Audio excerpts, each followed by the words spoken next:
అనిపిస్తూ ఉంది.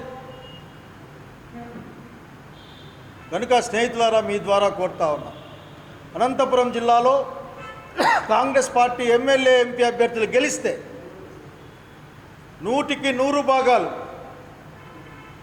రోజుకి 24 గంటలు ఈ జిల్లాకు రావాల్సిన దాన్ని సాధించడానికి కోసం, ఈ రాష్ట్రానికి రావడానికి సాధించడం కోసమే పనిచేస్తారు. అందరినీ కూడా ఆదరించి గెలిపించమని కోరుతా ఉన్నా. నేను రాహుల్ గాంధీ గారు ప్రధానమంత్రి అయితే ఈ రాయలసీమకు బుందేల్ఖండ్ తరహా ప్రత్యేక ప్యాకేజీ ఉత్తరాంధ్రతో కలిపి తక్షణం ఇస్తాము, అధికారులకు తక్షణం ఇస్తాము. అంతేకాదు, అనంతపురం జిల్లాకు ఏ ప్రామిసెస్ చేసామో ఆ రోజున అన్నిటినీ అమలు చేస్తాము. ఆలోచించమని కోరుతాను. దేనికోసమో విపరీతమైన ఎమోషన్ క్రియేట్ చేసే ప్రయత్నం చేస్తూ ఉన్నారు. దేనికి ఎమోషన్ క్రియేట్ చేసే ప్రయత్నం చేస్తారు మీరు? హంద్రీ నీవాకు 50 టీఎంసీలు కాదు 200 టీఎంసీలు నీళ్ళ కోసం యుద్ధం చేస్తూ ఉన్నామని చెప్పండి, అప్రిషియేట్ చేస్తాం, మేము చేయగలుగుతాం. అనంతపురం పట్టణంలో ఉన్న ప్రతి వీధికి కూడా ఆఖరికి రోడ్లు వేసి డ్రైనేజ్ సిస్టమ్ డెవలప్ చేస్తాం, మేము సాయం చేస్తాం, మీతో కలిసి వస్తాం. ఎండిపోతున్న రైతు భరోసా ఇస్తాం. ఈ రోజున రైతు పరిస్థితి అత్యంత దుర్మార్గంగా దుర్భరంగా ఉంది. కంటి ముందర చెట్లు కాలిపోతూ ఉన్నాయి, ఆ చిగుళ్ళన్నీ ఎండిపోతూ ఉన్నాయి. ఒక తోట ఉన్నవాడిగా నాకు ఆ బాధ తెలుసు. నాకు వ్యాపారాలు చేసే వాళ్ళకో లేక చైన్ ఆఫ్ షాప్స్ ఉండే వాళ్ళకో తెలియకపోవచ్చు, కానీ భూమి మీద రైతాంగానికి మాకు తెలుసు. మా భాస్కర్ చెప్తా ఉన్నాడు, ఊరు గాలి దిన మొత్తం ఎండిపోయింది సార్ అని చెప్తాను మా భాస్కర్. కనుక ఇవన్నీ మాట్లాడమని కోరుతా ఉన్నాను మీ యొక్క పార్టీ నాయకత్వాలతో. చెప్పండి ఏం చేస్తారో. నేను చెప్తా ఉన్నాను, నిజంగా మా పార్టీ అభ్యర్థులు గెలిచి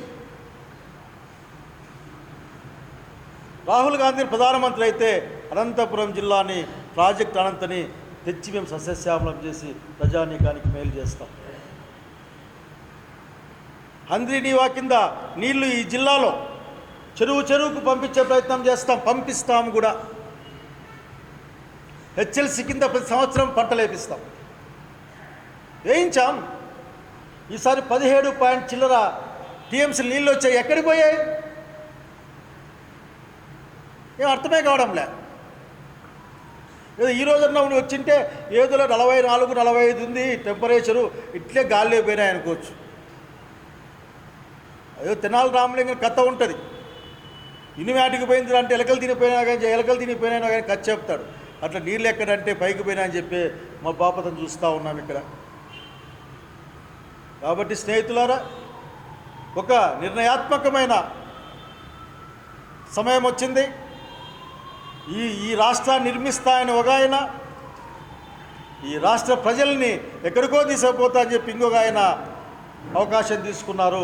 ఈ రాష్ట్రాన్ని సర్వతోముఖాభివృద్ధి దిశగా తీసుకెళ్లిన పార్టీ కాంగ్రెస్ పార్టీ పరిపాలన, రాహుల్ గాంధీ గారి నాయకత్వం. ఈరోజు షర్మిలమ్మ గారు వాళ్ళ నాన్నగారి అడుగుజాలు నడుస్తూ ఉన్నారు. కాంగ్రెస్ పార్టీ ఇది ప్రామిస్ చేస్తూ ఉంది. ఇంకా చాలు, ఇంకా ఈ వ్యక్తుల పట్ల, వ్యక్తి ఆరాధన పట్ల ఏందో అసలు నిజంగా ఇప్పుడు జరిగే ఎలక్షన్ ఎప్పుడు చూడలే ఈ విధంగా. ఏం జరుగుతుందో అర్థం కాని పరిస్థితి. మేనిఫెస్టోలో ఏం మాట్లాడినా అది చేస్తా, ప్రతి ఒక్కరు చేసే పనే. స్కూళ్ళు పెడతాం, మేము చెప్పామా? పెట్టాం. ఉన్నాడు చేసి పెడతామని చెప్పామా? పెట్టాం.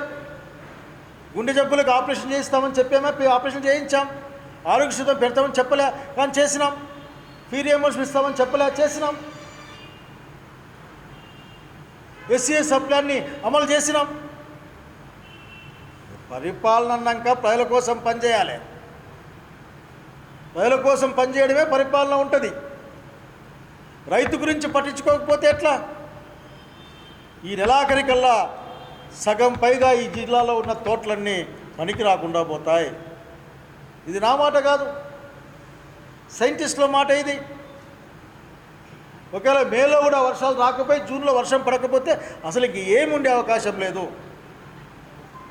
ఏం చేస్తావు ఈ రైతాంగానికి? చెట్లకు నీళ్లు పోసుకుని డబ్బులు ఇస్తావా చెప్పించండి. లేదా చెట్టుకు నీళ్లు పోసుకుంటే ఎంత డబ్బులు ఇస్తావో చెప్పండి, ప్రోత్సాహం ఇస్తావో చెప్పండి.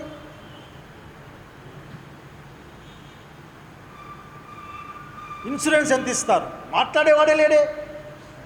మేమంతా మంత్రులకు ఎమ్మెల్యేలు ప్రతి ఒక్కడికి ఇవ్వాలి అప్పుడు ఇన్సూరెన్స్ అది ఇది. ఏమైంది మీకు ఇప్పుడు ఇన్సూరెన్స్కి? ఇన్పుట్ సబ్సిడీకి ఏమైంది? ఇత్తనం ఏమైంది? ఆ ట్యూబులు వేసుకునేకి ఆ బిందు తుంపర సేద్యానికి ఆ ట్యూబులు ఏమైనా ఏంది? మీరు ఏమైంది జిల్లా రాజకీయ నాయకులకి? కనుక దయచేసి ఈ జిల్లాకి ఏం చేయాలో ఆలోచించండి. ఏమి చేస్తామో చెప్పండి. ఆ సాధనలో ముందుకెళ్ళండి. ఖచ్చితంగా కాంగ్రెస్ పార్టీ అభ్యర్థులుగా చెప్తా ఉన్నాం, మా అభ్యర్థులు గెలిస్తే ఈ జిల్లా ఈ రాష్ట్ర అభివృద్ధి కోసం నిరంతరం పనిచేస్తారు.